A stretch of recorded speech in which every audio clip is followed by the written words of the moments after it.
Hi everyone, good evening. My name is Fielemos. I'm the curator of public programs and research in Nottingham Contemporary, and it is my pleasure welcoming you today online to join us this evening.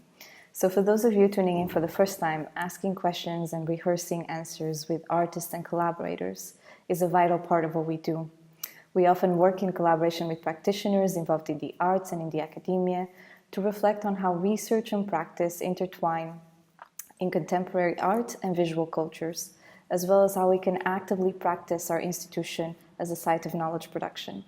So our public programs in Nottingham Contemporary aim to communally look at how melding, perceiving, sensing, feeling, and knowing might support other ways of and other forms of world-making practices. So with Five Bodies, our new year-long monthly poetry reading series, we hope to expand these inquiries and look at how practices of attention, of invention, of experimentation might help us develop new sensibilities. As such, the series welcomes unexpected pairings, experimental drifts, and multiple voices in communion with our sensorial, our social, and political bodies during these unprecedented times. So Five Bodies was imagined in conjunction with my colleague Sarah Jackson at Nottingham Trent University, who has helmed the Critical Poetics Research Group since 2015, exploring critical creative practice, hybrid methodologies, and experimental thinking. Before introducing her on screen, I'd like to take this opportunity to show our gratitude to Nisha Hamaya, to Banu Kapil, and Victoria Adukwe-Buli for sharing their visions. A word of thank you to Nottingham Trent University and the University of Nottingham for generously and graciously supporting our events, as well as acknowledging my colleagues James Brower and Ryan Kearney for their technical support this evening, as well as Olivia Ahern and Jack Thacker for their commitment and contributions to this program and its sibling workshop series. So before passing on to Sarah, we invite your participation in the discussion, for which you can use the chat box on YouTube to write your questions and comments. And in addition, we also incorporated an AI system to generate live captions for tonight's event.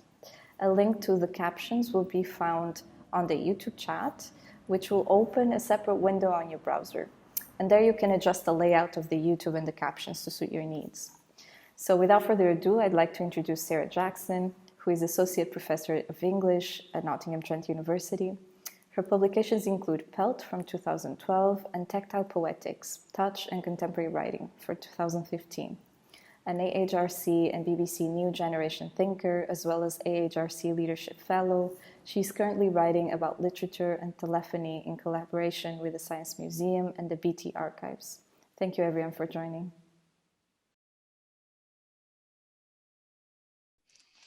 Thank you, Sophia, and welcome to you all to Five Bodies, this collaboration between Nottingham Contemporary and the Critical Poetics Research Group. Before we begin, I'd like to speak very briefly about the context of this collaboration and just to say how pleased we are to be working with Nottingham Contemporary and with such fine poets. So as Sophia mentioned, Critical Poetics was established in 2015 as a way of bringing together writers, artists and researchers who are interested in exploring the relationship between creative and critical thought and practice. So we're interested in challenging perceived disciplinary separations and moving beyond the traditional craft-based approaches to creative writing that are often embedded within academia. So instead, we want to promote ways into writing that are engendered by unconventional, unexpected and cross-disciplinary approaches. So this means exploring alternative ways of thinking, feeling, reading, writing and knowing about our contemporary world, its histories, as well as its possible futures. So it's been such an honour to work with Sophia and Olivia on this partnership, and we're really excited to share with you Five Bodies, our monthly programme of readings and creative critical workshops. Although I'm sad we can't be in the same room this evening, I'm looking forward to using this space to read, think and listen together. And now it's my pleasure to introduce the poets speaking at tonight's event. Rather than interrupting our listening, I'm going to introduce all three poets together now. So as Sophia may have mentioned, our poets will each read for around 20 minutes each, and then we'll take a short break. And after that interval, I want to invite those of you who are able to stay on to return to the conversation for a more intimate discussion of the work of our poets and the relationship between the conversation between contemporary poetry and the sensorial, social and political bodies. So now I'm absolutely delighted to introduce our poets for this evening. First, we have Victoria Adekwe-Bulle, a poet, writer and filmmaker from London.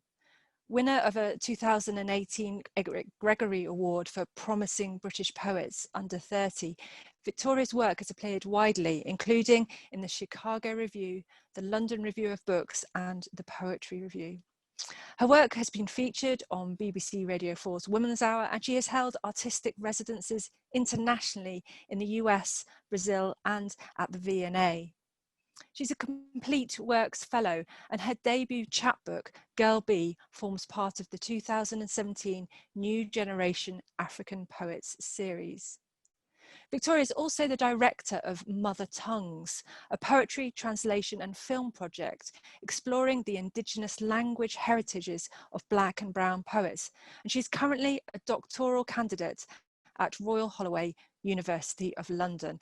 It's wonderful to have Victoria with us here this evening.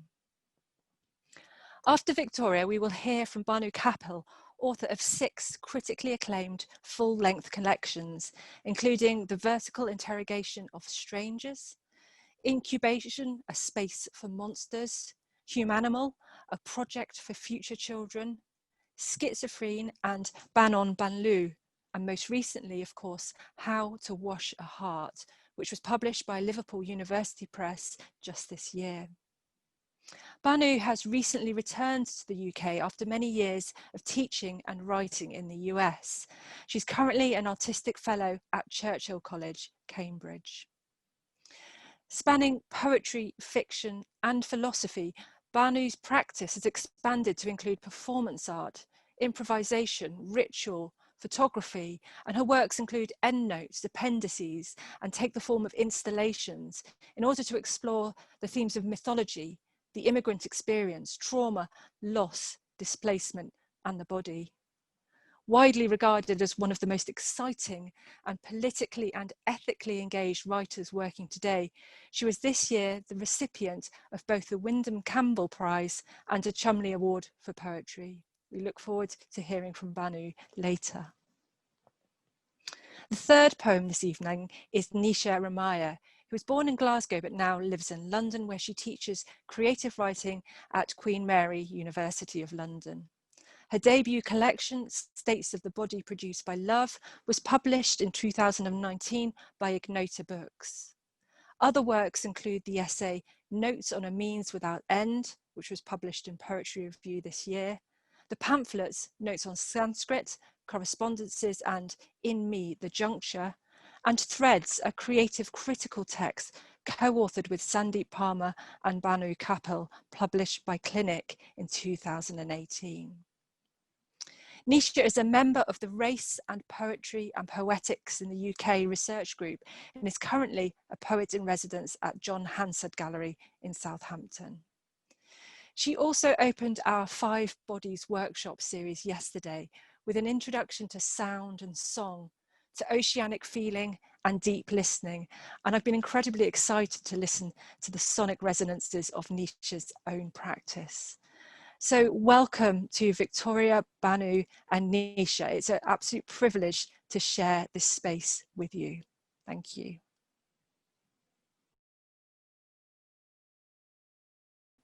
It's a real pleasure to be here, and especially alongside such amazing practitioners. And yeah, I want to say thank you first and foremost for offering this space. So I will read some poems, but in terms of the thematics of this session, I think it seems somehow quite apt for me to also read a bit of essay work that's recently been published, because I think it fits quite well. So that wasn't what I had in mind initially, but actually I think it would be a good thing to do. So I'll read a few poems and then I will read a little bit of an essay that is about water. So let's start with the poetry. There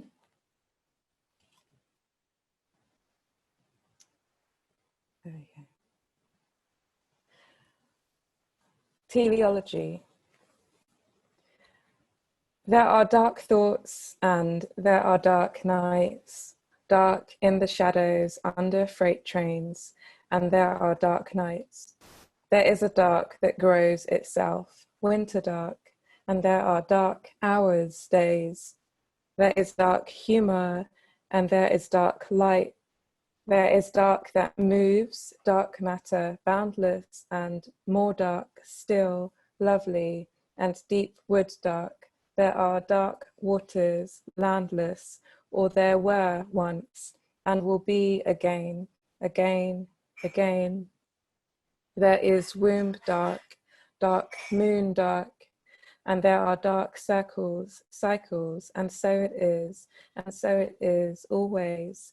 The outset matches the ending, a dark snake with her omega in her mouth, and so it is always. The dusk sings the duck of its dream time. The dust of the end makes the clay of the start. A dark, malleable work are we, aren't we?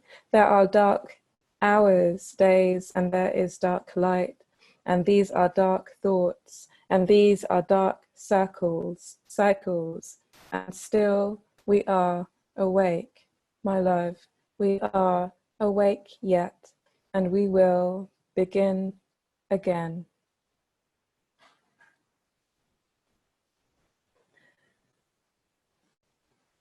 About Anna.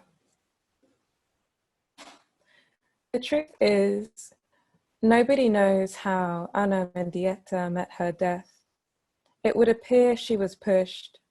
Some distance below, the doorman said he heard a woman shout, "No," and then the sound as her body hit the top of the diner, so hard her face left a mark like a postage stamp.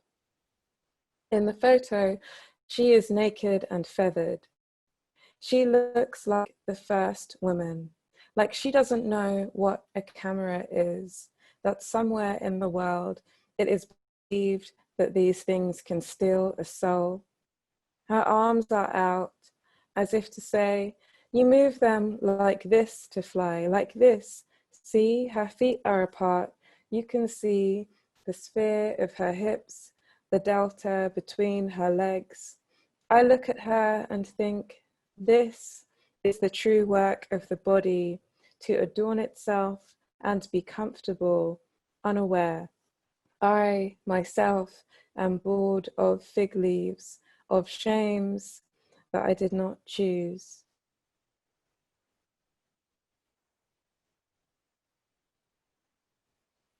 Whose name means honey.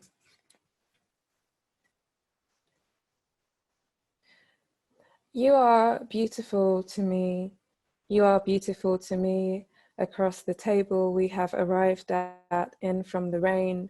No makeup on your face, but for the small frail thread of something on your right cheek that I would like to remove for you, you whose name means honey. Every time you look up and still it is there.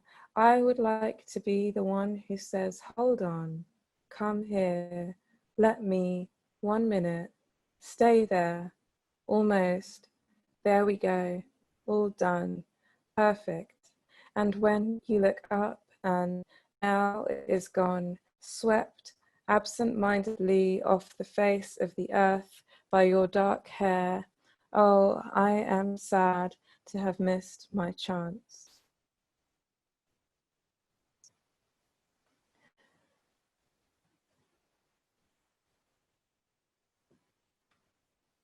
Leave taking. Summer in October, and for sure now Summer in October, and for sure now, the world is ending. A fruit that caught its mold from another too soon. All the same, the grass glows with our belongings, a jade beach, satin bright in the sun with our shed night skins. And my palm shading your eyes from the glare, a kindness. Your hand at the fork of my body, this too affectionate. We have returned to the earth early, how it loves us for this, how it considers us family, pulls us in as its own. So in awe that when we stand, the ground will keep its shape. Such reverence that when we rise, the grass stays down impressed, and passers-by will wonder what happened here if we lived. So kind these things we do with and for and to one another.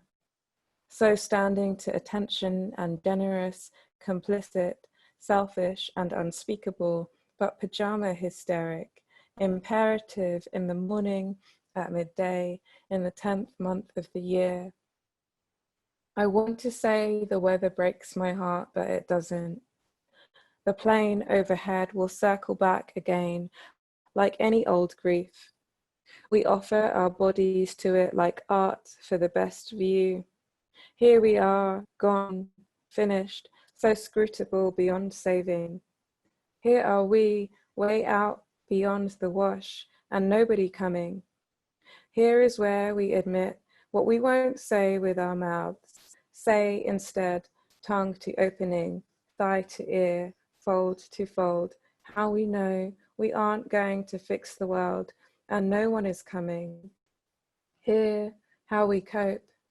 100 million of you flung out onto the lawn, a pointillistic offering, no two the same.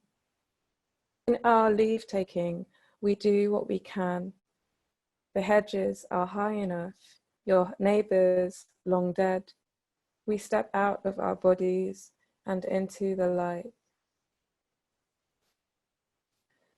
Oh, that's gone quickly. Okay, so now I will read a little bit of non-poetry.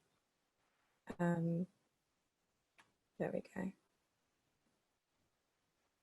So I'm going to read a few bits of an essay that was published recently in the White Review, and the essay is called On Water, and it's sort of a long meditation on the symbolism of water, but also a way to use water as a vehicle for thinking about lineage and as a container of history, and as a kind of a symbol of something that we all need and can't live without, but also something that connects us to the earth and to history. And the irony is that this started out as a piece that I wanted to write thinking about microplastics, but there are no microplastics in this poem, in this essay, but it speaks to other things. On water.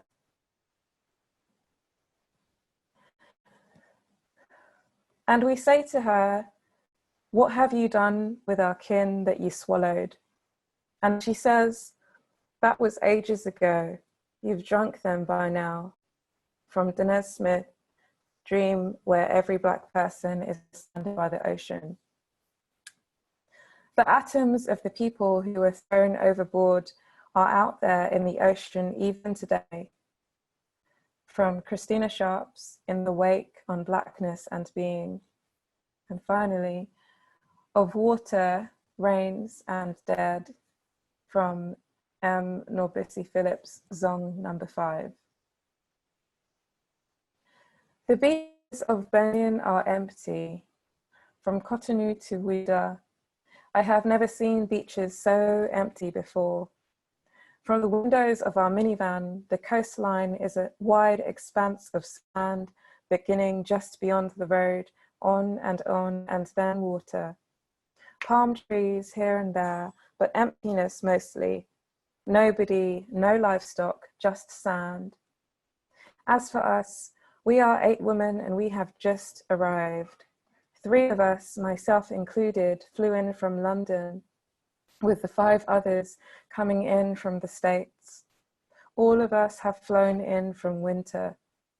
It is January, and on our first full day together, our bare skin recoloring in the light, we ask the driver to take us to a restaurant for lunch. We are seeking the kind of seafood of which we are all so starved, and when our dishes arrive, they don't disappoint. Each platter careens with fried plantain, grilled fish, yam, rice, prawns so large they're not prawns anymore, but gambas instead. Gambas or langoustines or crayfish or crawfish, depending on which of us is speaking or who cares to know the difference. Whatever any of it is called, we resolve that we would like to return to eat it again here at this terraced balcony from which we watch the sea. The restaurant sits on a beach that is as far as our sight can reach. The restaurant sits on a beach that is vacant as far as our sight will reach. This is why I'm wearing my glasses. There is a mutedness to the expanse of sand, and though it looks no different now than it would at any other time, the staff tell us that yesterday a boy drowned nearby.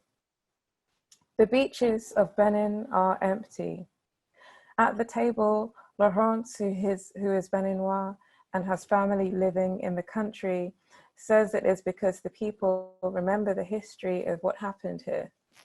Berlin drawn nation states aside, and though London is as best I know of home, I call myself Ghanaian. Relative to Benin, that's westward 2 borders away. Anike, also London-based, is from Nigeria, next door to the east.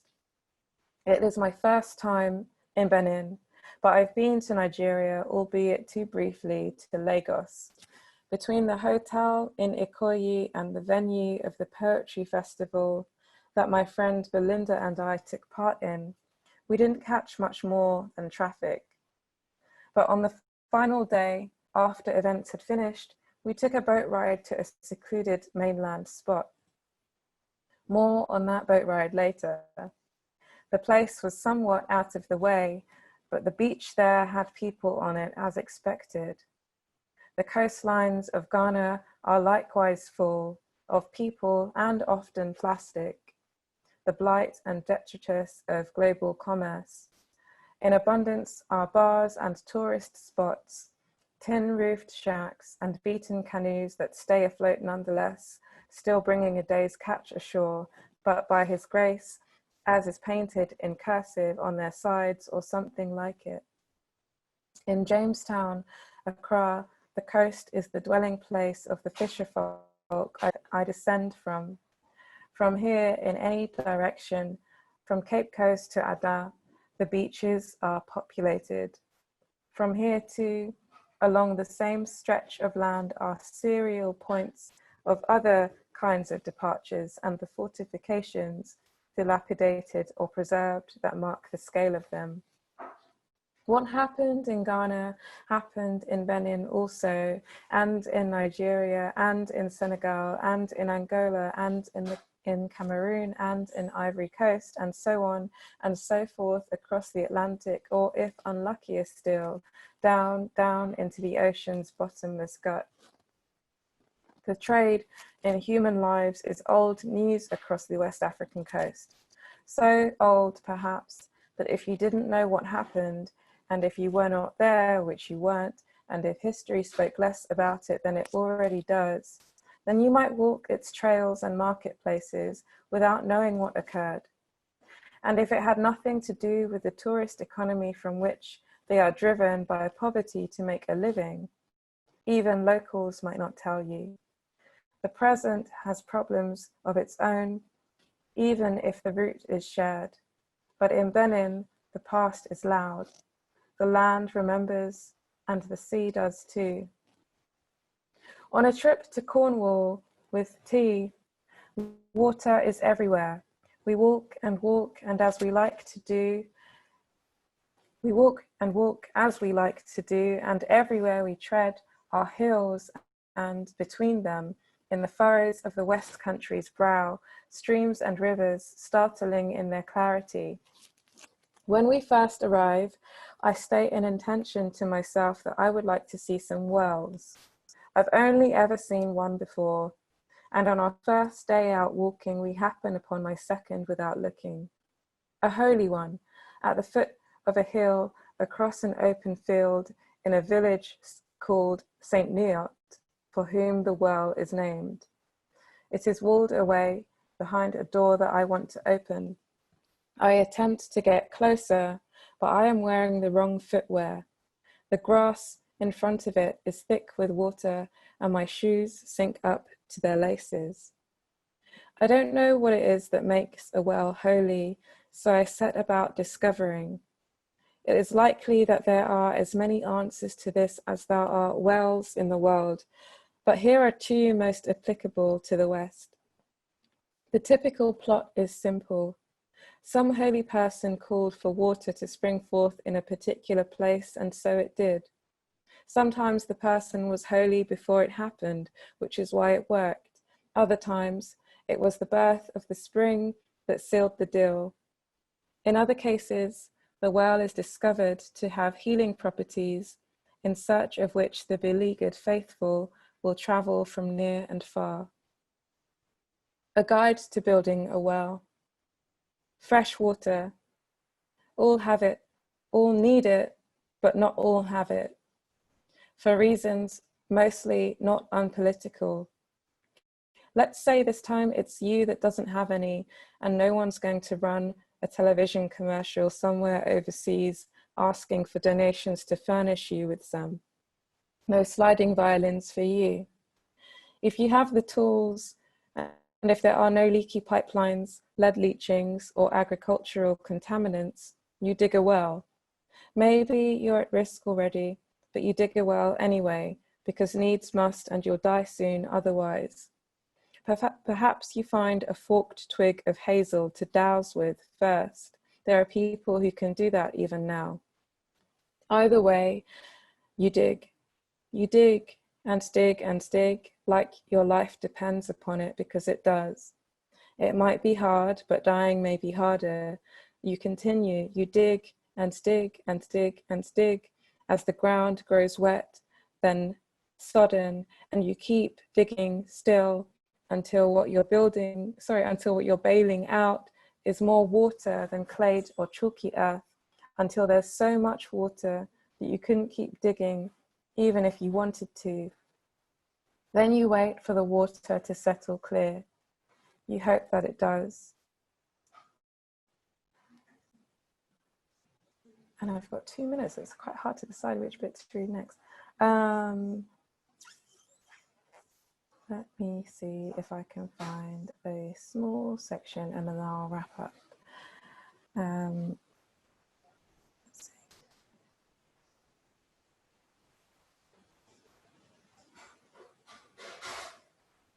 Great, okay.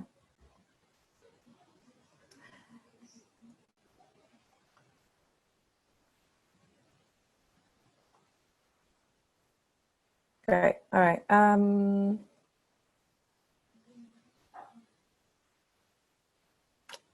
All right.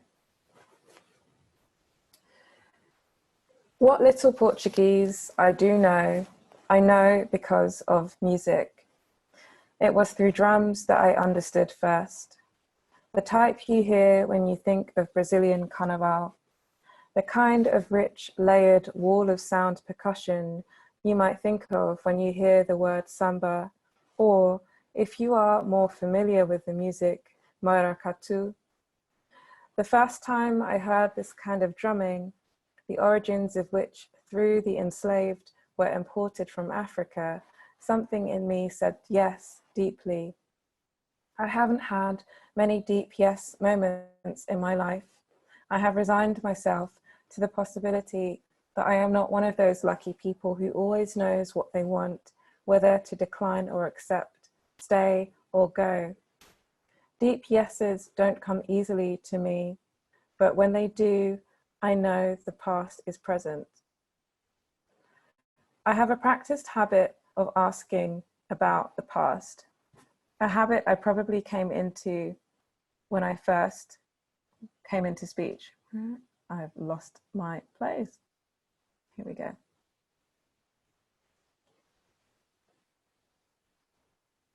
Here we go. A trait probably cultivated since I came into speech. I liked to ask why a lot. Why, perhaps more than what, where, when, and even how, is always a question about the past. Questions of what and where risk fooling us into thinking that our answers can be clean and numerical. Like what happened? This. Where? It was there. When? Then. How? Like so. Why, though, is where things get muddy. It is where the human voice enters, and for some, that of God, or failing this, for lack of answers, it is where the arms fall helpless at one's sides. It is at why that the past frays and scatters, and I find myself writing to keep what I have of it close and whole. Things fall apart, and long before they do, they yellow at their edges, a gradual disappearance at play, even when events are not willfully forgotten, but instead brought purposefully to light. But that isn't all of it. I know that I do not always need to keep the past, because I know too that it is present in spite of me. It is here, whether we like it or not. In bad times, the past is a party. In good times, it's the present that is. And the past is a stranger, gate crashing. I'll stop there. Thank you so much.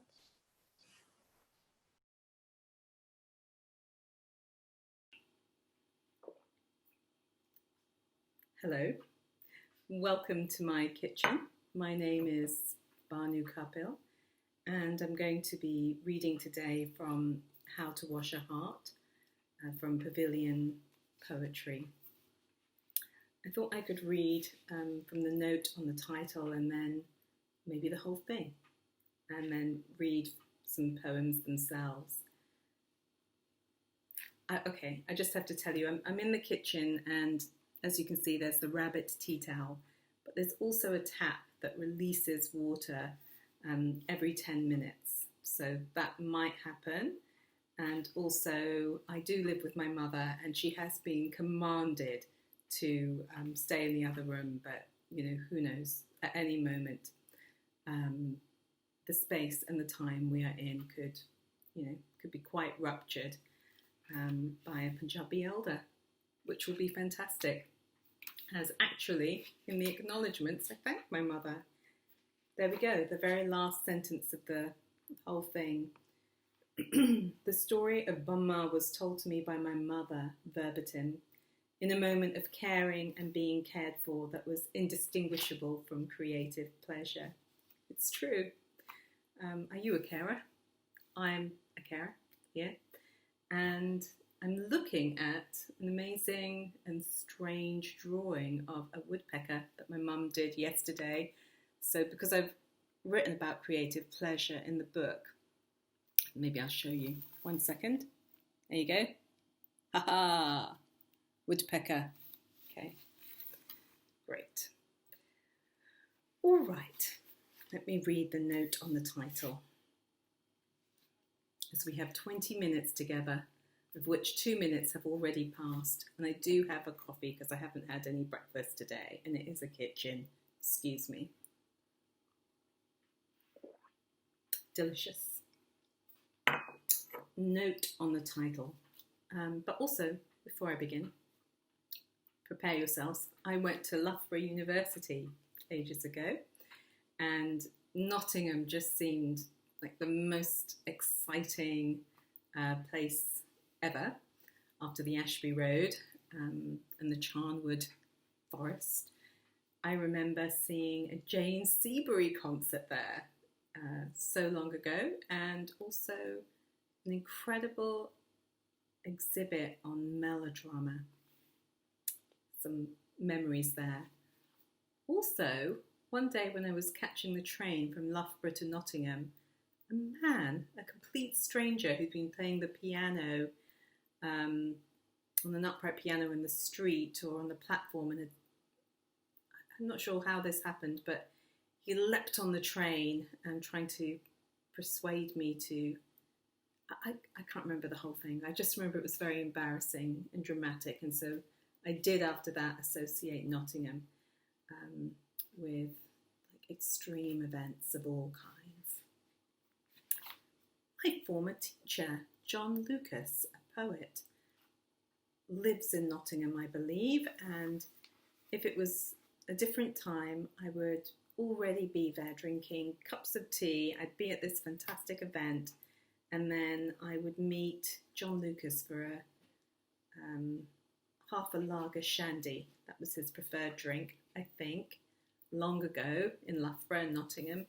But hello, John Lucas world, and if anybody knows John Lucas, could you tell him that I said hello in my video in the kitchen. Note on the title. One second, there's a lot of crinkling going on. Nope, it stopped. A heart appears in the air next to the body or bunched up on a t-shirt in the snow. In the film, one second. Mummy, please, can you be quiet? Because I'm making a video for Nottingham, 5 bodies. Okay, I don't think I should read the note on the title now because it's, it's nearly 5 minutes.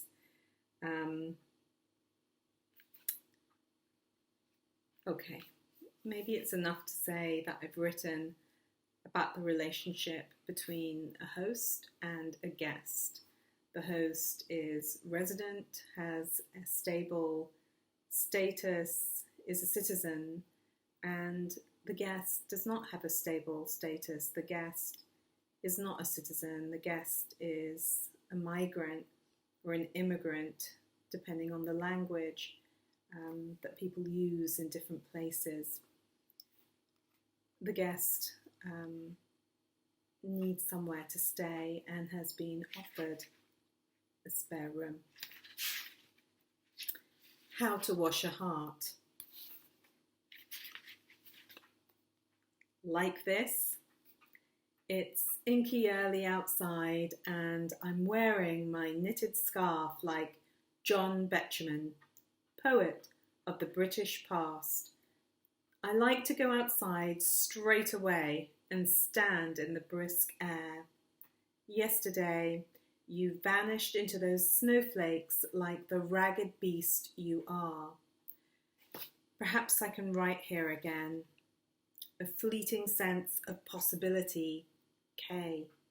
Keywords, hospitality, stars, jasmine, privacy. You made a space for me in your home, for my books and clothes, and I'll never forget that. When your adopted daughter, an Asian refugee, as you described her, came in with her coffee and perched on the end of my cot, I felt so happy and less like a hoax. Showed her how to drink water from the bowls on the windowsill. I don't want to beautify our collective trauma. Your sexual brilliance resided, I sometimes thought, in your ability to say, no matter the external circumstances, I am here. From this place, you gave only this many desiccated fucks about the future. Day by day, you discovered what happiness is. As your guest, I trained myself to beautify our collective trauma. When night fell at last, I turned with a sigh towards the darkness. I am about to squeeze out an egg, you murmured, as you kissed me goodnight. Hold a funeral for the imagination, I thought.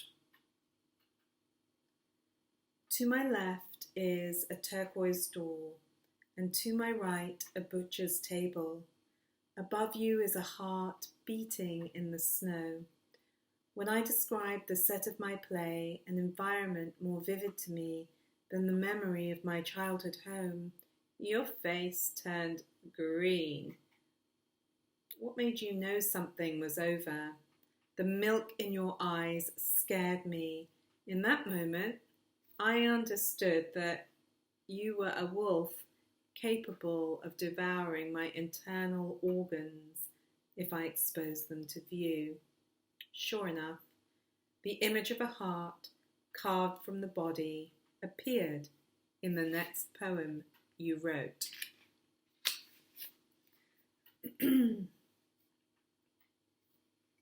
There's a bright call of fire and cream as I write these words, stretching out these early spring or late winter mornings with coffee and TV.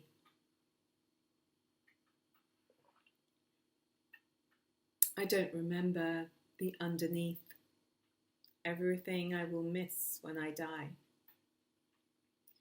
It's exhausting to be a guest in somebody else's house forever.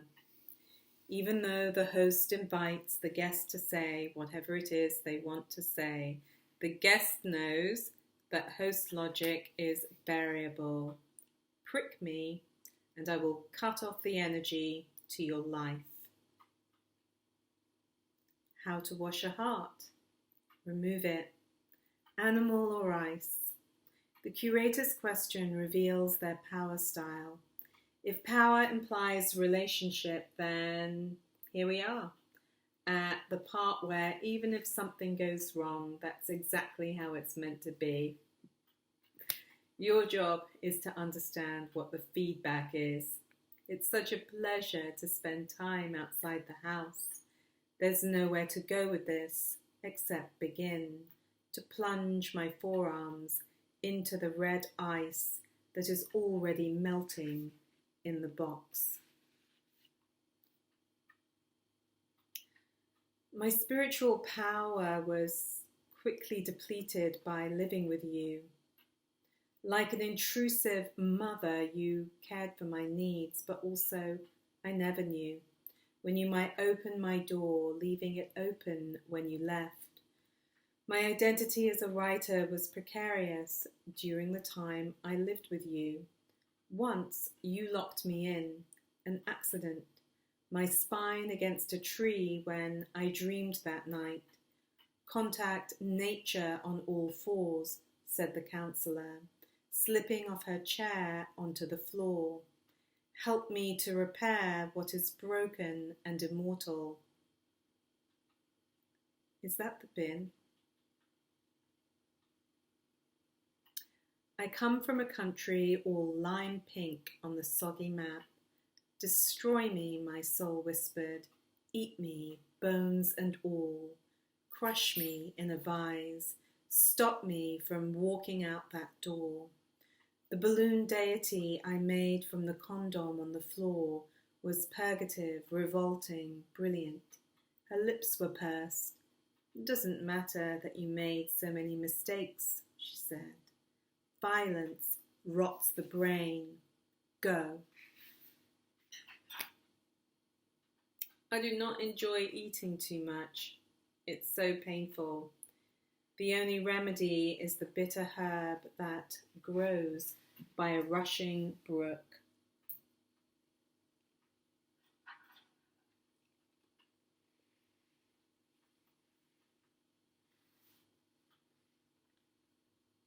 Oils, sugars, pearls, crushed diamonds, linens and songs populate your crappy cabinets.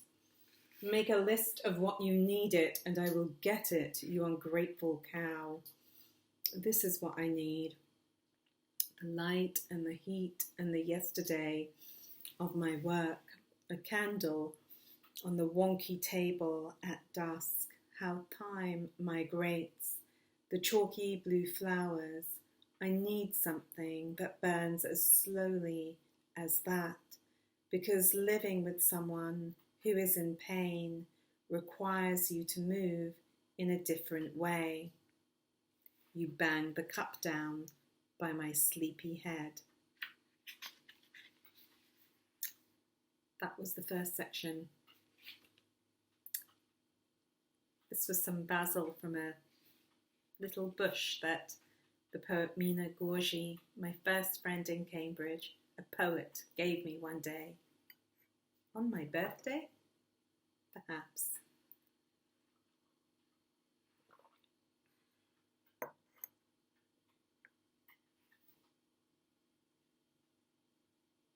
I will now read the second section.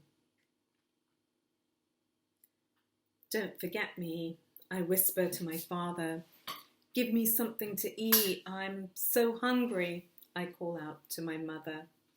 The conditional care of even these imaginary parents excretes a hormonal load.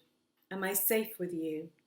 Or like a baby crawling on the bumpy carpet, am I my own mother, actually? Imagine a baby developing so rapidly that by nightfall it has ripped through the pale blue smock to evolve beyond the limits of the human. I remember how my mother woke me up so early to look at the bloody stars. My grandfather fermented the yogurt with rose petals and sugar, then buried it in the roots of a mango tree. Come here, he said, extending the sweetest fruit I have ever tasted come June. On the far side of the orchard he grew saffron, and the mangoes there were red and pink. In the dry well he planted a pomegranate tree. This is where they threw the bodies come August noon. Can you find your way home by smell? Metallic, the air tilts along a diagonal line. I smell the pollen of the flowers of the mango tree, which once concealed a kill. For lunch, my mother made okra with caramelized onions, a feat. The wet caps she stuck to my forehead, cheeks, and nose, grimacing as the gates of the school swung open. I was a joke. The children who were children like me fled. I was alone with the slime dripping down the neck of my red and white dress, nettle bites lucid on my shins, because I ran through the alleyways and not the streets to get here. A hot yard. Shame invites the sun to live in the anus, the creases of the throat. The priest brought my mother home. My father fell over in the snow after drinking his guts out. The world was falling down around my ears. When our neighbours said go, we fled, our hearts beating like a fish. Hello, sang Lionel Richie on the taxi's orange radio. My grandfather burnt his notebooks, then scraped the ash into a hole he could button up. Don't ask me to remember the word for zip. My secret is this. Though we lost all our possessions, I felt a strange relief to see my home explode in the rearview mirror. Monoracial, we fetched up in a place without discrete racial categories. Our hair no longer felt like our hair, no matter how long we combed it with milk. The messages we received were as follows: you are a sexual object. I have a right to sexualize you. You are not an individual. You are here for my entertainment. You complain too much. Your sexual identity is not important. The way you talk about what happened to you is a catastrophic representation. Merry Christmas, little pig. A scream was heard, a scream. Psychosis creams the air, giving it a peculiar richness and depth. I dissolve a lozenge beneath my tongue for courage. But now, Will Ransom and Cora Seaborn have fallen in love, and I feel so much better. Peel an orange from the market, remove it from a paper bag. The city like a thin piece of muslin stretched over the drain pipes, steeples and bees. A grey ribbon tied around the wrist. You could see it growing taut. Please. Here in the Black and Silver Cafe now, and it's wonderful. I love the alien foliage in the bathroom. Dee is reading Madame Bovary in a translation by Lydia Davis. My first friend in this country is gorgeous, lanky and blonde. How long have I been gone? I rarely think of the bright brown eyes of my childhood friends, the unreachable memories of foraging for red and white toadstools in the forest. Though the outer conditions are xenophobic, I only want to bask in this exotic friendship. I was born feet first beneath a Lebanon cedar at 10:23 a.m. on a November morning so long ago that many people who were alive that day, flinching from a sudden rain, no longer walk upon this earth. I am going to take you by surprise. I'm going to make you so proud of me. When you watch my plays, your heart will make a circuit from the dense shadow in the upper part of the atmosphere. The clouds will rain green frogs the size of fingernails, and we will scoop them up with our hands. Sometimes I lie on the earth face down to connect with its copper plate. You won't have to love me for very long. Well, there were more poems in that section, but it's coming to the end of the 20 minutes and there are 4 other bodies. So I'll say goodbye there and thank you so much for hosting me. Hi, Mickey Cook, if you're watching this in Nottingham. Bye. Hello. Thank you very much for having me here and for being here in quotation marks, but also here. I thought that I would, as Sarah mentioned, we did a workshop on listening yesterday, a critical poetics workshop, and I thought I'd kind of go back to some of the things we were talking about in that, and also the sonic continuum research strand that Sophia's been working on at Nottingham Contemporary. It's a kind of blend of some critical writing and some poetry.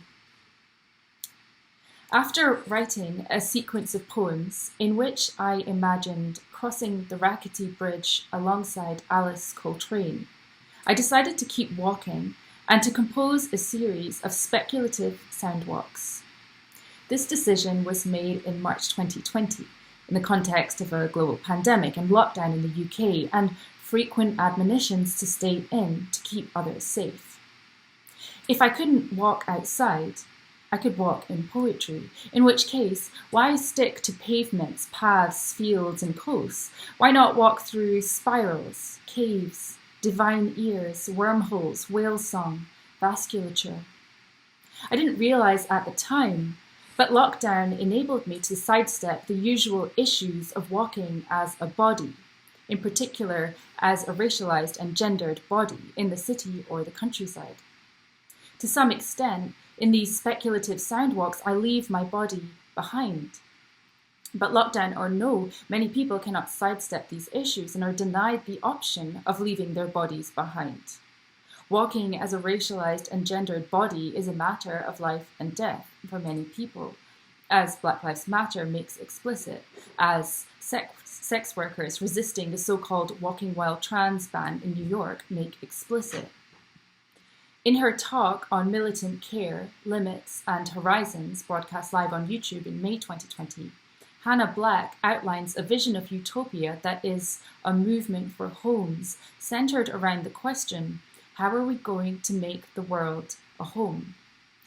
Black modifies, how are we going to make the world a home that's a safer place for wandering? She references Marge Piercy's feminist sci-fi novel, Woman on the Edge of Time, 1976, which depicts a future free from racism, patriarchy, and violence, to the bewilderment of its protagonist, Connie. And quote from the novel, "She imagined herself taking a walk at night under the stars. She imagined herself ambling down a country road and feeling only mild curiosity when she saw 3 men coming toward her." In Dichtung und Science Fiction, Samuel R. Delany analyzes how a small detail in a novel, such as the ability to take a relaxing walk at night, can signify the social and materialist relations of its world, a feminist utopia. The group exhibition Many Voices, All of Them Loved, curated by Sarah Hayden at John Hansard Gallery in Southampton earlier this year, is another lesson in listening. The exhibition invited visitors to consider how our voices bring us into relation by listening to embodied and disembodied voices in the art gallery, challenging the authority of the acousmatic, a commanding sound without a visible source, and dwelling in the unintelligibility of the marginalized, non-verbal, and other than human. I'd like to mention 2 works from the exhibition before reading my poems. Lawrence Abu Hamdan's Conflicted Phonemes and Willem de Ruij's Ilulissat. Hamdan's work depicts how claims made by Somali asylum seekers in the Netherlands are accepted and rejected on the basis of language analysis, which is a method used by immigration authorities across Europe. So a person's safety, their right to remain, to make a home, can hinge on their pronunciation of a single phoneme, as if the voice were an accurate, comprehensible record of where a person has lived and whom they have lived amongst, like a wax cylinder engraved by one's family, teachers, and friends. Apparently, what asylum seekers say about their own lives is less reliable, less verifiable than how they sound when they say it. This notion extends to racialized and gendered speakers in testimonials of abuse, in employment tribunals, in the noxious contemporary discourse around women's bathrooms. Ilulissat presents field recordings of thousands of sled dogs in a town in Greenland, arranged so that audiences can hear them call to each other across the ice, bark and howl together in strains and bursts. In the exhibition notes, Hayden reminds us that they are working dogs whose environment is melting as we listen. She writes, "What enables the dogs to pull together as a team, they are pack animals after all, is the sociality made manifest in these spontaneous co-voicings. There is no town in Ilulissat without these animals that for centuries have made life possible for its human cohabitants." Listening to the dogs in a darkened room of the art gallery, I felt privileged to be able to hear them without interrupting them, like a fly on the wing over the ice sheets. And yet, there was a sense of intruding on the canine community, of taking what's not mine through eavesdropping. I sometimes think of poems as safe spaces for exploring violent ideas and fantasies. These works in particular inspire me to write poems that listen and that make explicit their risky or harmful contexts and processes of listening, methodically and, I hope, with care. Ascending the sound of the spiral, then. The divine ear must be dissolved. Divinity is the ponderability that compounds the inequitable and measures out breath in disposable cups.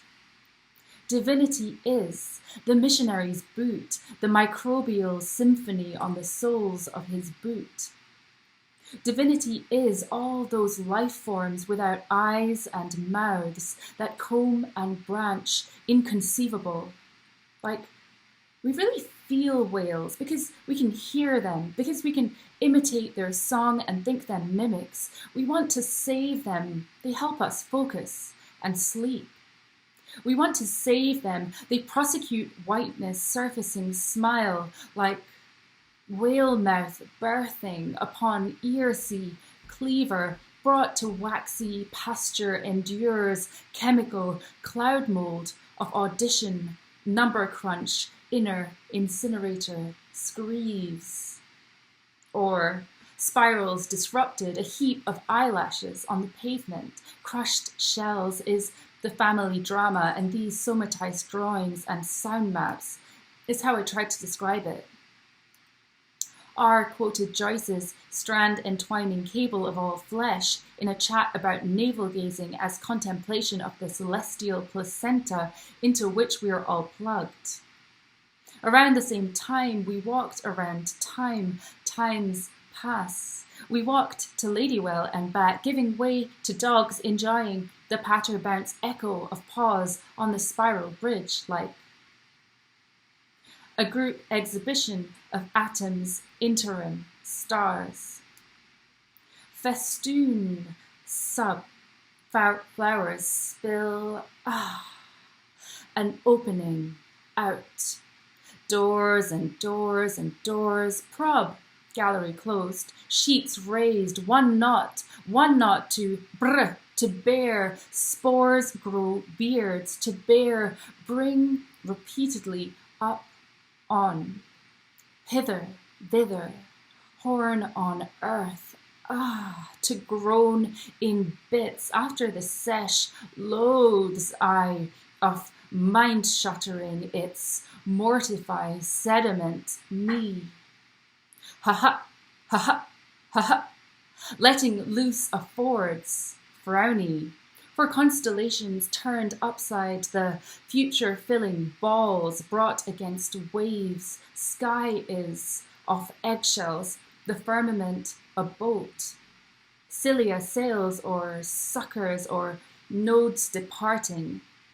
Since there's no help, aha, aha, aha, ksha, for a field or its defender, the world as its own destruction. Naha, naha, naha.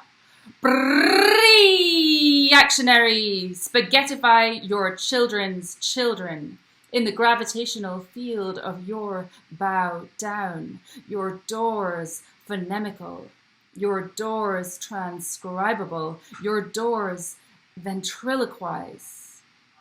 Do sensors detect art? Poodles in face as body does horripilate. This piece makes me squish, this sled dog chorus, placed just so, macro concerns made.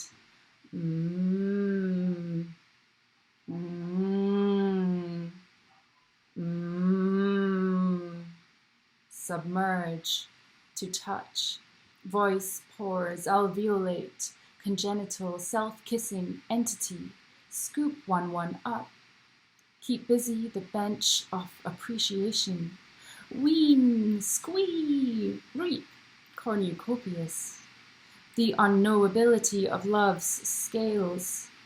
Non-barbarism, deliver us nightly. The beyond of teaching, teacher voice. Teacher, you may begin. Some missionary. Why not then worship my boot? Tantric metaphysicist.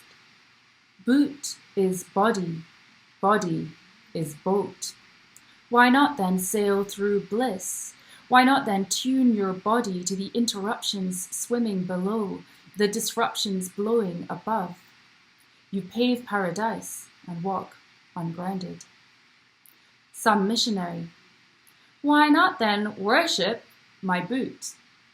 Tantric metaphysicist. Sound is deathless. The gramophone of the universe is never at rest. Science must invoke the analemic swan. Some missionary. Why not then worship my boot? Tantric metaphysicist. Teacher, off stage from above. 2 hours and 20 light years later, the tantric metaphysicist is still alive and swimming strongly. Sharks attracted by the smell of fresh blood flowering in water gather around. The exam was over. Inside the long string instrument, we vibe. In a footnote to Synthetic Philosophy of Contemporary Mathematics, Fernando Zalamea writes, The images of decantation, transfusion, and distillation that recur throughout this work indicate those creative gestures by way of which, as we shall see, mathematical ideas or structures are poured, sometimes with the help of others, as filters from one register to another, often leaving behind, as a kind of sediment, features previously thought to be integral. This footnote is the soul of this walk, which is conducted by Ellen Fullman's performance lecture, Constructing a Musical Phase from the Ground Up. Erotomagnetic shocular, marrying that mode of bumping to music whilst walking, of riffing on poem machines, anti-grave, license, universal, all one has to do is dream. We'll track each other over Rajasthani quilts, two aliens exploring ice sheets in concert mind, speech traveling circumlunar, creating spectacular, lay fine-spun under solidus. Most harmonic lattice, lined filter beds red as music, meander through these bars or movable nuts, granite, tune, temperament, whilst playing with them magic fingers free. Time is all about walking in the intervals, covering each other's skirts. Seams burst paroxysmic. Space is finding definition inside lines. Poeticule showboats spectrum in earnest. Paths to enlightenment drawn in sand. Child holding a stick. How many worlds may be seen in the desert? Arthur Avalon. Let us suppose, he said, holding forth, that man's body is a vessel filled with oil, which is the passions. Child, if centers proliferate, what formula shows the blizzard's role in the poetics of relation? Arthur Avalon. If you simply empty it and do nothing more, fresh oil will take its place, issuing from the source of desire which you have left undestroyed. Child, if the beach is burning, what of the adulterous woman's name? Arthur Avalon. If, however, into the vessel there is dropped by slow degrees the water of knowledge, jnana, it will, as being behavior than oil, descend to the bottom of the vessel and will then expel an equal quantity of oil. Child, who confers innocence to the potting mix homunculus to repossess its shit? Arthur Avalon. In this way, all the oil of passion is gradually expelled and no more can re-enter, for the water of jnana will then have wholly taken its place. Child, what is so unabolishable about hierarchy, confinement, destitution, death? Arthur Avalon. As the Latins said, if you attempt to expel nature with a pitchfork, it will come back again. Child, what if there is no more nature, either because it's over or because everything is? As well as safe spaces, I sometimes think of poems as carrier bags after Ursula K. Le Guin, where I can collect and catalogue things I've read, heard, and wish to remember or discuss with friends. In collecting and cataloguing these things, be they interesting words or artworks or scientific theories or social situations, I might start to understand them. Or, as is often the case, poetic license inadvertently enables fictionalization, mystification, and quackery. The piece of information that I include to ground the poem sends me freewheeling, for example, from telecommunication cables to a submarine dinner party, or from sound waves to the far-out theory of mind-ons, which are subtle particles of mind stuff that would enable telepathy if only we could channel them. As Ganley I tells Estrevan in Le Guin's The Left Hand of Darkness, quote, except in the case of the born sensitive, the capacity for mind speech, though it has a physiological basis, is a psychological one, a product of culture, a side effect of the use of the mind. My eagerness to consider the politics of listening historically and scientifically threatens to tip me into a dream of relation, a vision of utopia. In An Intense Engagement with Everything, whose title references Fred Moten, Patrick Farmer reflects on listening in terms of elective affinity, thinking this is like that, this corresponds to that, this is equivalent to that, this is that, a vibration. I'm not talking about similarity, but about sending and the feeling of being sent. For example, the feeling of being sent between microorganisms and whales. In an episode of the podcast Invisibilia, marine microbiologist David Gruber talks about falling in love with pond scum and how hard it can be to share that love, when most people prefer what he terms charismatic megafauna, such as whales. Love aside, in terms of ecological crisis, the fact that people can see, hear, and relate to whales doesn't help to save them. Whales can sing in best-selling albums like Songs of the Humpback Whale, or star in blockbuster movies like Star Trek IV, The Voyage Home, as their populations are threatened by noise pollution and the destruction of marine ecosystems. I am skimming the surface of this argument without irony when I say that scientists and feminists know well the limits of a politics based solely on visibility, audibility, and representation. This argument depends on imperceptible movements, connections, and co-voicings. I want to write something that can send people between sounds, between scales, just over the surface of a sentiment and deep down into the unknown. Something that might set us vibrating between being and non-being, or the physics and metaphysics of sound. Flower cup, seed vessel, wreath of words. Misting the ivy, her groin chakra is at 47%. The green hearts of the leaves turn as pale as their almost white outlines. She considers phoning her mother for advice, but the thought of speaking, of hearing oneself speak, of compelling body to expend more breath than simply breath, of pressing lungs, laryngeal muscles, organs of articulation and pronunciation, the thought of those latent sites of her own voice inside her, of interiority exiting the body without smell, stain, or structural rigidity, of her interiority encountering her mother's across space-time like one's own serpent rising out of one's own body to meet another serpent rising out of another's body, to lick, to twist, to bolt. The green hearts of the leaves turn as brown as their seat of desire.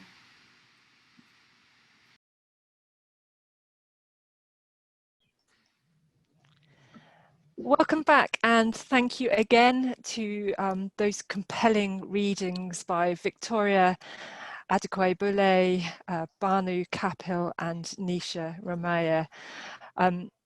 It's been wonderful to hear and to listen to you read, and I think perhaps there's something about listening through my headphones, I don't know, but it felt like a really sonically resonant experience listening to your different voices. And I'm aware that we had our workshop on listening yesterday with Nisha, so I'd quite like to start by asking you both about the role of listening in your writing, about what listening means to you in a poem, and perhaps even whether listening could be considered as an ethical act. Nisha, should we start with you, as you were speaking about this yesterday with us, and then we'll hand over to Victoria. Yeah, sure. Well, I think one of the ways in which I think that listening, I kind of write and read to try and listen, and like I'm really I love this question of like, can you write a poem that listens? Which I think like someone asked me kind of in a kind of lightly once, just in like some kind of email correspondence, and it just hasn't left me since. Like, is it possible to write a poem that listens? How would you do that? Is it through creating openings in the text, through space, or through question marks? One of the ways that I try and approach it is like having a really heavily citational practice. So having lots of epigraphs, lots of quotations, like always also wanting to name the people that I'm quoting, in order to kind of gesture towards some sort of chorus or even dialogue or a clash. So it's definitely a question that drives me, and I think that I started thinking about listening when I was interested in mantras and ways in which kind of sound has its own meaning that is beyond the verbal, and it's a kind of meaning that resonates with the body and with the planets. But then I started thinking about these more and more about then vibrations and imperceptible sounds, and then just recently about the imperceptible sounds of microbes and just as a kind of, not just on their own, not just as an analogy, but also we're thinking about this network of the inaudible and what we can do if we kind of pay attention to that or activate that somehow through writing. Yeah, I love that idea of the network of the inaudible, and it's almost these little ghostly sounds that appear on the other side of hearing, perhaps, that run through your work. Victoria, does this resonate with your practice as well? Yeah, it really does. And I think that, so a lot of the work I'm doing right now through my PhD and also just sort of writing and thinking in general is thinking about an idea of quiet and interiority, and that was mentioned before. And I think that when it comes to listening, I feel that it's almost like you think of when you were told as a kid that you've got one mouth and two ears, so you should do twice as much listening as you do speaking. And I think I guess the age that we're in right now is an age where we can't even really get a break from noise. And I think there's a difference between thinking about noise and actual meaningful sound. And so in thinking around quiet and interiority, I think quiet for me is not an absence of sound. It's about a certain modality of being, where we can sort of feel that there's a rushedness in noise, and there's a sort of loudness in noise that when we think about quiet it's a kind of reprieve, I find. So listening specifically, I think, is an activity that kind of brings us back to meaning. But I also think in terms of belonging, we often speak about belonging as being something that's oh, I'm listened to, or here is somewhere where I'm seen. But I think I have good friends who have had very varying experiences of hearing, the ability to hear in itself. And it's through them that I've also come to understand how the ability to listen is also about belonging. It's about our ability to, it's not always about being heard, it's also about what we can perceive and how that embodies us in a family of a sense of community, I think. So that's a really muddled answer, but it's something I think about. I think in my research and reading around quiet, which is very much guided by a book that a brilliant DJ scholar, Lene Denise, threw into my orbit, a book that's called The Sovereignty of Quiet by Kevin Quashie, and thinking about what is enabled when we are actually able to perceive a quiet modality between the loudness of things above the surface. And I think listening is something that we don't inherently know how to do. I think we have to relearn. Yeah, absolutely. And I guess this is where I'm thinking about it as an ethical experience as well as an aesthetic experience. And I'm really struck by what you both seem to be saying about the kind of the quietness or the inaudible, and our capacity to listen perhaps between or beyond or underneath. And Nisha, when you were reading, I was really struck by the kind of the resonances between words, the way that you kind of play on boot, body, boat. And it's almost like you're encouraging your reader, or even the poem is listening to itself, or listening to those resonances that fall in between the words. Is that a kind of a conscious, a deliberate part of your practice? Yeah, I mean, I think that one of the things that I'm trying to do or think about is like how to show multiple perspectives simultaneously in a poem, and a really very something that like reading Fred Moten's work has really taught me about how it's motifs, like how they can recur and transform like continuously throughout work and across works and kind of speak to each other. So it's like I like did this sort of diagramming like in a frenzy when I first started reading it. I was like, curls appeared on this page and that page and this other book, and I just like shoot like these like little moments, little words, little references, and just kind of becoming really, a bit like, finding the connections and feeling very inspired. And so I wanted to try to I can't not do what Fred Moten does, but to just see what was possible using like the things that I've been working with. So like for example, mantras, and like the kind of the ways that sound carries meaning of its own that's separate from the signifier. So like, yeah, trying to just plot points or almost like coordinates and keep turning round and round and round in the work is, I don't know, is part of like opening up spaces that and tunnels and wormholes. Excellent. Lots of wormholes. Yeah. So if we're thinking about kind of the other side of hearing, and I really want to bring Banu into this conversation. It's such a shame she can't be here to join us, but I kind of think perhaps in a strange way she's also listening, or perhaps we can listen to her speaking on the other side. And I was really struck by, one line in particular in Banu's reading, where she writes, "I don't remember the underneath, everything I will miss when I die." And it's just a line that takes my breath away. I wondered whether it's, again, we're talking about listening under the water, listening in other ways, whether there's a sense of the underneath in both of your works. What does the underneath mean for you, Victoria? I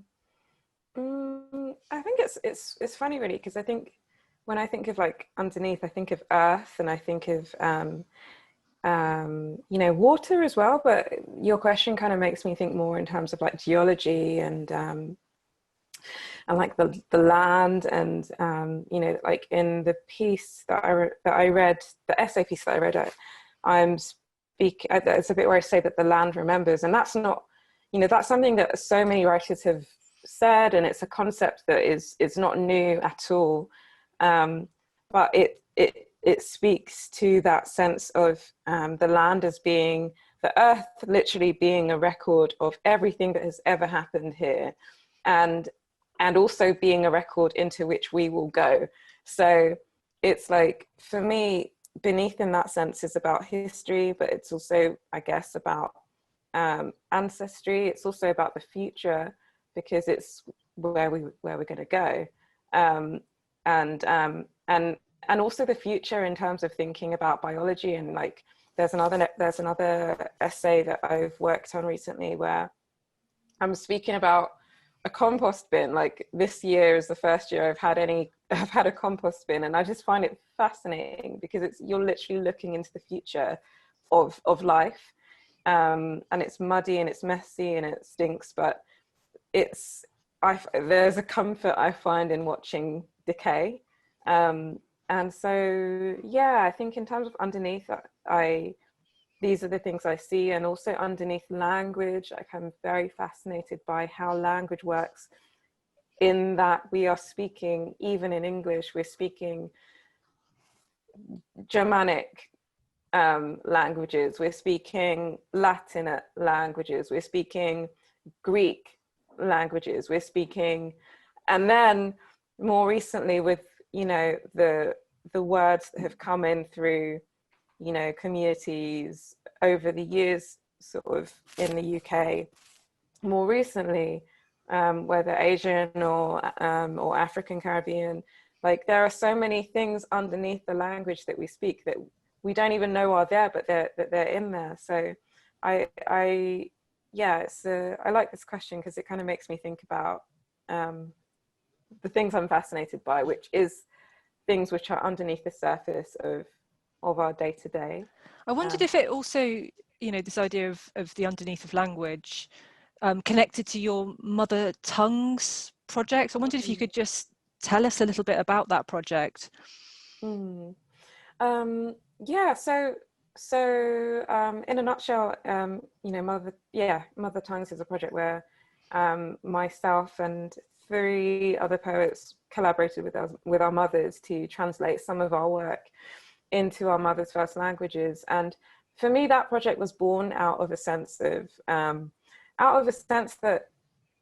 like, I know that I only really have one language in which I'm fluent, and that's English. And yeah, I can understand a bit of Portuguese here and there, but I feel tremendously limited by the fact that I only have one language of fluency.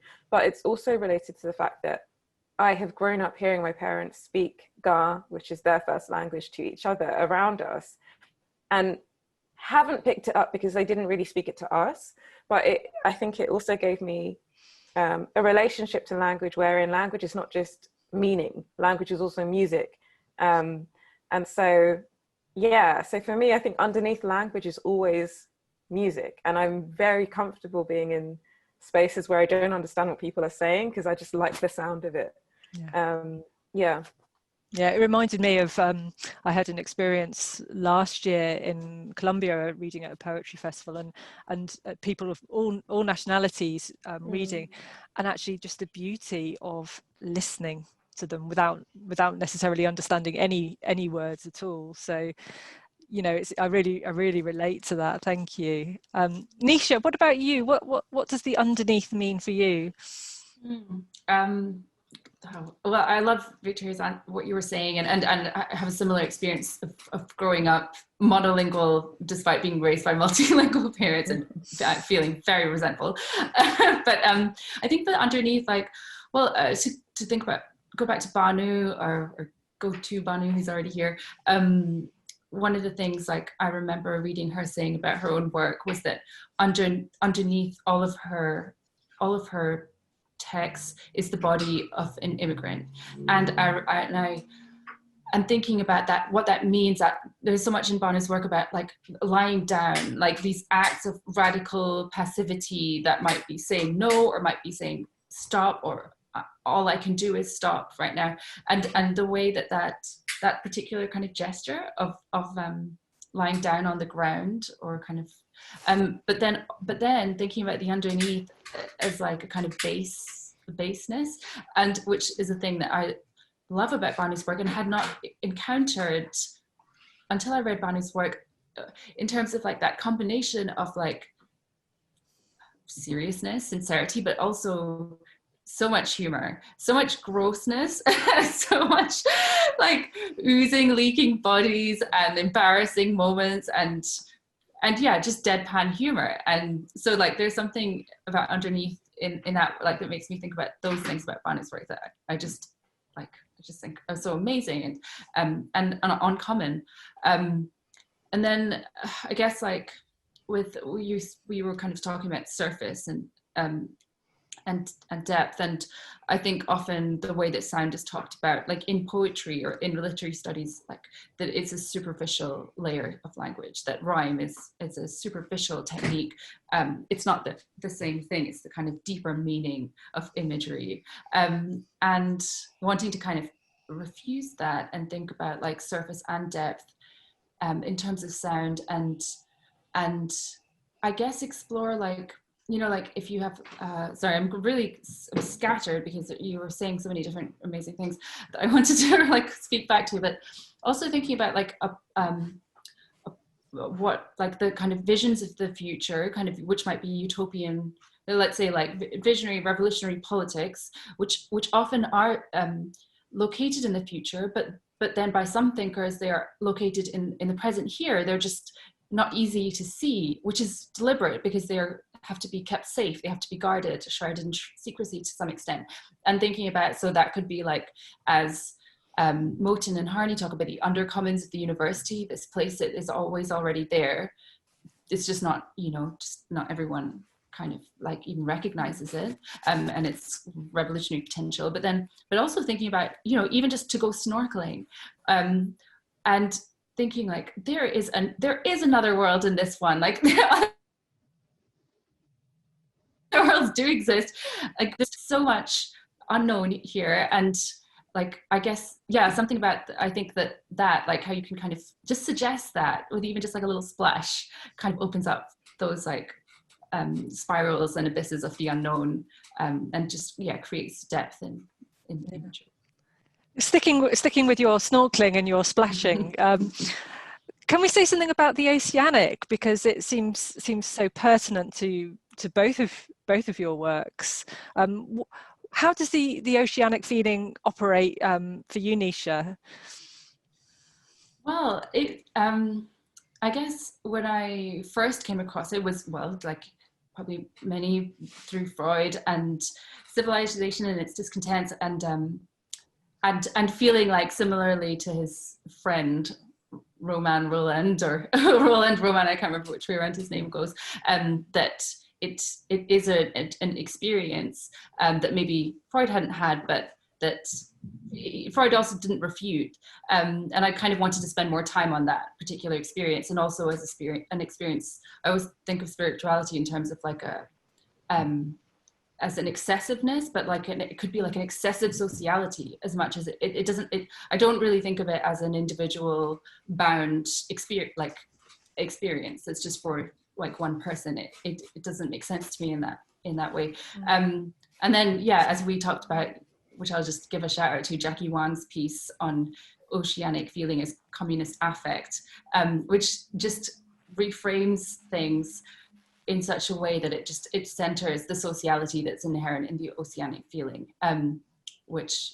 so I kind of just want to keep thinking, like staying that those are the oceans that we're swimming in, and I kind of just want to stay there for a while.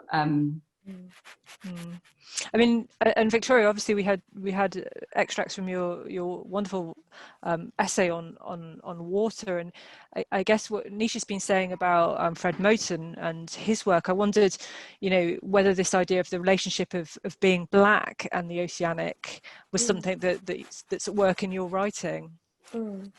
Yeah, definitely. And it's really useful, Nisha, that you mentioned Fred Moten, because I think he's someone who like when I'm reading him, I'm like, I have to read so slowly because it's just like there's so much going on. But in thinking about the ocean, and also about the underneath, I'm thinking now of an essay that was such an amazing essay that I read by Alexis Pauline Gumbs, and it's called On Being Ocean as Praxis.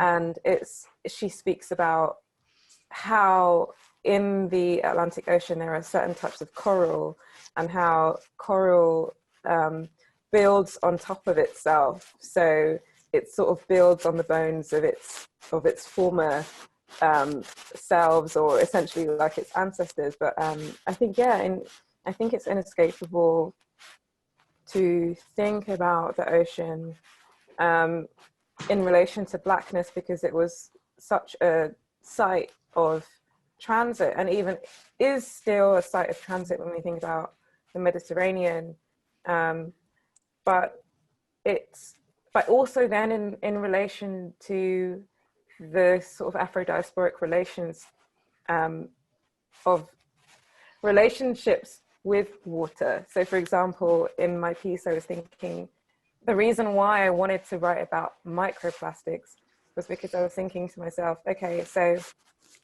all across the African continent, we have this whole thing of libation. It doesn't matter whether you're left, right, east, west, south, like it just seems to be this thing that is across the continent, and it's a way of creating a kind of vehicle of communication. And I was thinking to myself, like, imagine if, because of the quality of water now, we can't communicate in that way. Imagine if we're now cut off. And that didn't make it into the essay, but I think thinking oceanically, I guess, there is a sense that everything is connected, and the ocean is many things. It wasn't always a space of trauma or the largest mass grave, you know, of African peoples or Black peoples. It wasn't always that. There was another relation before that.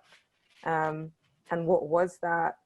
And where do we go from here if as in Christina Sharp's book, the particles of these people are still there, because their atomic time has not sort of passed yet, that they are not still a part of the ocean in a very, very real and practical way. So so that's Yeah. fine. You know, I want to kind of push that a little bit further, and again, keeping Banu in the room, and thinking about, I guess, the underneath of the term hospitality, because obviously the root of that term also resonates with hostility. And I'm guessing, you know, I think you all write to different degrees about this sort of diasporic experience and this experience of hospitality or hostility. I wondered if you could perhaps just reflect on that kind of the complex relationship between hostility and hospitality. Nisha, do you want to say something about that? Yeah, I mean, it's I feel like what Banu really makes explicit in that work is that if you to be as hospitable as your host might be, that gesture of hospitality is letting you know that you're only there conditionally, that you can be rejected at any time, ejected at any time, refused, thrown out, that you actually it lets you know that you don't have the same rights, or like you're not entitled to the same level of comfort or even just like or basic you know, like basic privileges as the host. You might be treated really kindly and warmly, but it's always conditional. And I feel like that's really what they're never like. So in like what her work just makes so explicit is that they're like, you can't like that root actually holds them together so closely. Like they're really there's no distance actually between those two words. They're bound. I think that's my kind of initial response. Is that something that you feel plays out in your own writing? Well, yeah, I mean, definitely. It's something I trying to think about in terms of like you know, immigration, but also I think I have a very there's a particular complex of being second generation Indian, and like having this like being stuck in between like the former colony and the present imperial militaristic power, and so for me that like, you know, the hybridity of, you know, whatever the diasporic identity is like, it's definitely it's like how to be really angry and really critical at the, you know, both centers of power at the same time. And you know, it's so there's a kind of like wrenching. So I feel, yeah, I think maybe, I don't know if that's, I feel like that sort of is just like constant in the work. And it's interesting with the water. So there's there's a whole different kind of mythology around water in Hinduism. And there's this idea that there's like the waters like that lead out, like kind of out of India, are like, they're actually called Kala Pani, black waters.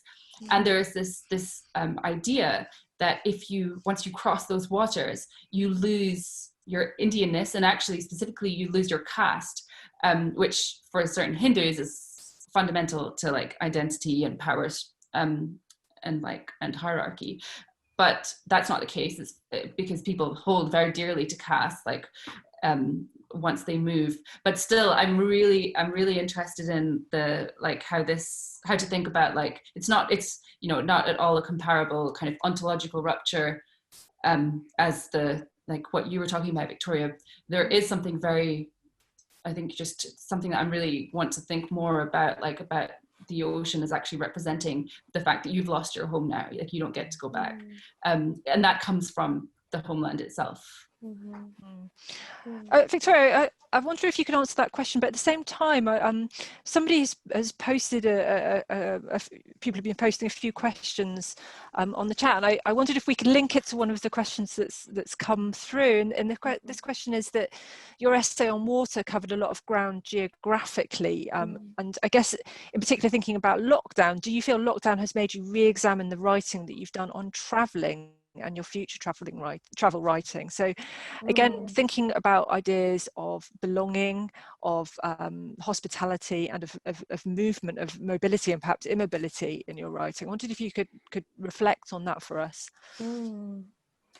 Yeah, I really do miss traveling.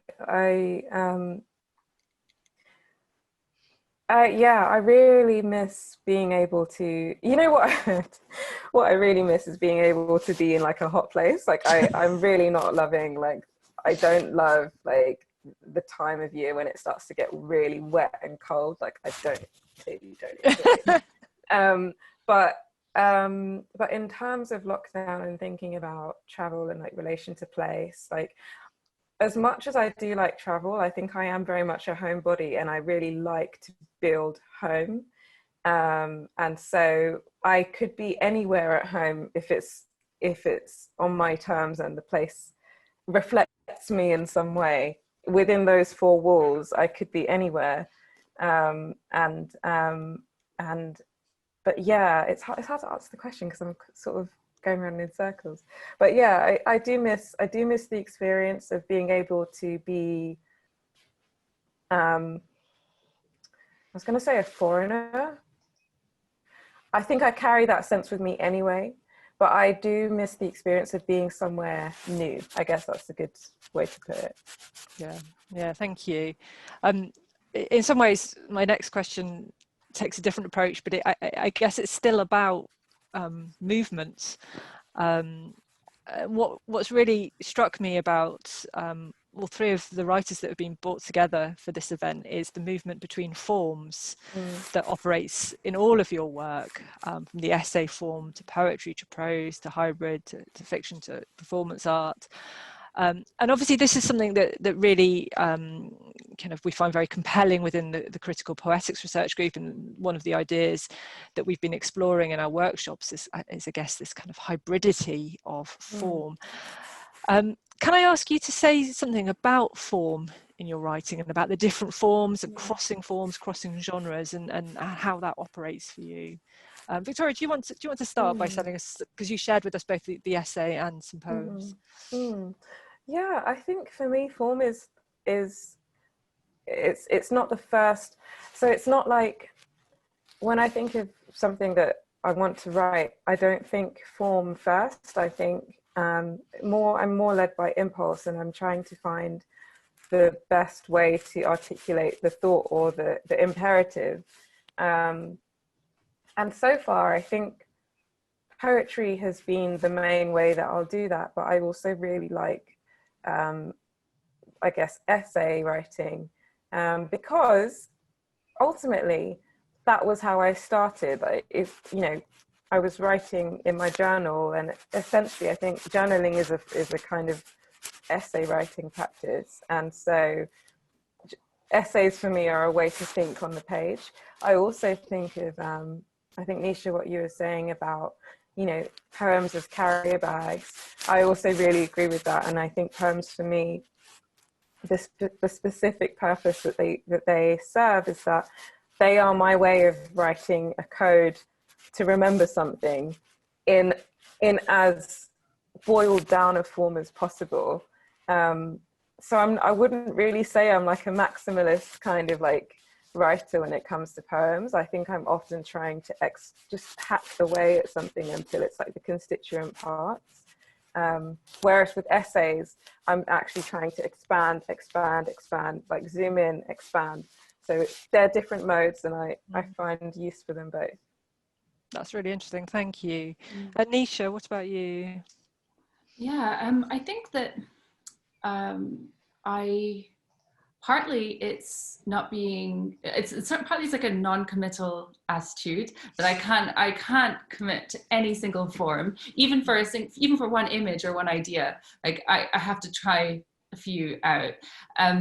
Partly it's like the different ways that you think in different forms, the way that like in an essay form, I really enjoy posturing, like that kind of like really authoritative posturing, and then also seeing like how you might deflate that like in the footnotes or in brackets, and there's a certain kind of thinking that I associate, it just like comes with school and academic training, that comes with the essay, which I do actually find very flexible, and I it's like I am a kind of like geek who and even when I was at school, I loved writing essays, and like trying to come up with like the most powerful ever sentence to end on, and like thinking, how to leave a trace in the reader's mind and all of that. But thinking about essays as like playgrounds, like places you could just like, and laboratories, you could just like put loads of voices in, loads of quotations, like just test loads of different things out.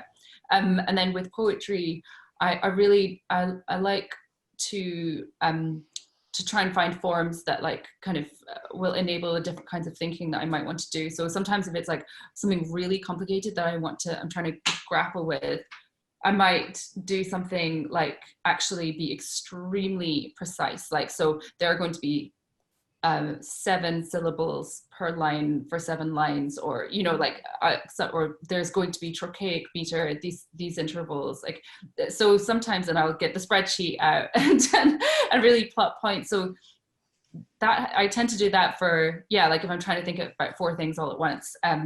But then other times I just want something scattered and diffuse and spread all over the page, and that would match whatever the kind of the thing it was that I was trying to think about or trying to feel. But yeah, I think I was like, Victoria, when you were talking about like microplastics, it's so funny because I was like, after the workshop yesterday on listening and like oceanic listening, I was thinking about microplastics and also like so much of my work has been about like weaving is this kind of quite generative metaphor, threads, but then thinking about like what's a net in the sea, that it's like an instrument of violence and like separation of families and kin, like breaking of kin, and then microplastics in that instance might be the irreducible particles, but not the ones that we want, the ones that we wish we could sieve out, but actually the ones that get to escape. So just thinking like, okay, I need to really turn that whole thing on its head and like think about and I feel like that's another way of like the form, just like everything that can be kind of generative can also be sort of weaponized. I think that goes back to weaving itself. We can think of it very much as generative, but obviously there are forms of violence implicit in weaving in terms of sort of domestic labor, incarceration, and weaving. So I think what you're saying about that net and the way the net operates feels really useful. Useful one to consider. Victoria, have you got any further thoughts? I'm aware that time is ticking on, and we've got only maybe time for a couple of minutes. So, any further thoughts from you about form or about writing or connections to what Nisha's been saying? No, I think I think it's really nice to be led by thinking about like the earth, or to be thinking like thinking elementally. So whether it's thinking about like the earth or like the underneath or like water and the ocean. And I really love reading work that that looks for the metaphors that are quite easily like inherent in different elements and how they function. And I think it's exciting to hear work that comes from that kind of place. Right. Well, I think we have to wrap up now. Victoria, you just used the words, thinking and feeling elementally, and I feel that's been, so important to what Five Bodies is about. And it's about, thinking and feeling and knowing differently, and connecting with our earth, but with other elements. And I think what I've come away with feeling is not only kind of the joy of your writing, but also your writing as acts of resistance. And I'd like to think that we have Banu still with us in terms of listening in, hopefully, and her sense of the underneath, her own writing, lying underneath our conversation this evening. I'm going to close by thanking you, and thanking you also on behalf of Critical Poetics at Nottingham Trent University. It's been wonderful to hear and to talk with you. So thank you, Victoria, thank you, Banu, and thank you, Nisha. And at this point, I'm going to hand over to Sophia to say a few final closing words. Thank you.